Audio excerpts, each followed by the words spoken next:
call from my sister, who is there in Pensacola. They did not get evacuated. She's in a trailer park. Their trailer has just been cut in half. She's screaming. She wants to leave.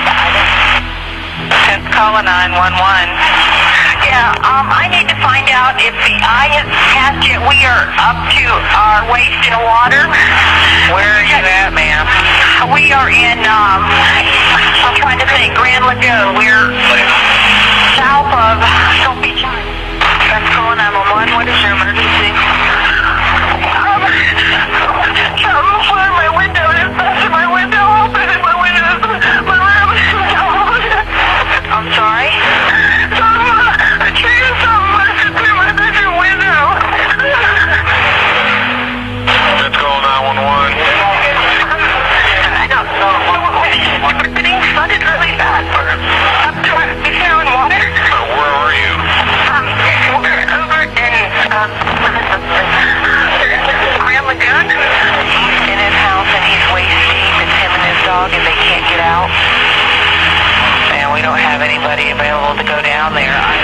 And he's waist deep in water. Yes. In every room. In every room. It's coming under the house. And he can't get out. He went to go outside to get in the truck. But his house is up off the ground.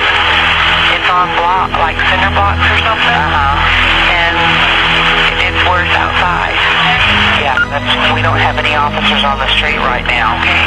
If there's a list or anything, when this is over, they could go check or something. Waist deep. Oh my God. Was about 5 inches about 10 minutes ago. It's just going to get worse. Yeah. I told him go to the washer and dryer, refrigerator, and next is going to be his roof. Okay, well, they did try to evacuate everything that was down below Garden Street. Hold on just a moment. Oh my God. That's calling 911. Yes, ma'am. I'm not sure if there's anything that you can do or anything, but we're staying next door to a 90-year-old woman, and her roof just flew off of her house, and we know that she's in that house. Right now, we can't even respond to her. Hopefully, she's in a strong part of the house.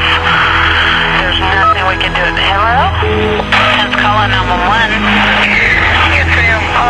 I just needed to know who I need to report that, we are in waist deep water in our home, and my father is in a wheelchair. And is there any way that you guys can put us on a list to have somebody come out as soon as the storm is over and come and get them? I'm here.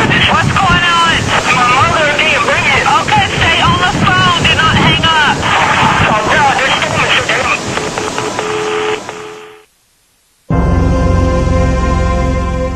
The people living in the panhandle of Florida knew it was coming. They had been through it many times before, or at least they thought they had. They all took cover, yet nothing could prepare them for what was about to occur, and for what would become the 4th worst natural disaster in U.S. history. On Thursday, September 16th, 2004, at 2 a.m., the eye of Hurricane Ivan made landfall at Gulf Shores, Alabama, with its highest winds of 140 miles per hour occurring over northwest Florida. Along with high winds and more than 100 tornadoes came an unprecedented 13-foot storm surge. A surge so powerful it lifted 220-ton sections of an interstate bridge off their foundation. Within hours of the hurricane making landfall, the 400,000 residents of northwest Florida were in total disbelief. Approximately 9,000 of the 155,000 homes had been destroyed. 15,000 had received major damage, 140,000 had received some damage, and more than 50,000 people were displaced from their homes. The main wastewater treatment plant was flooded, causing 12 million gallons of raw sewage to spill throughout the streets of downtown Pensacola.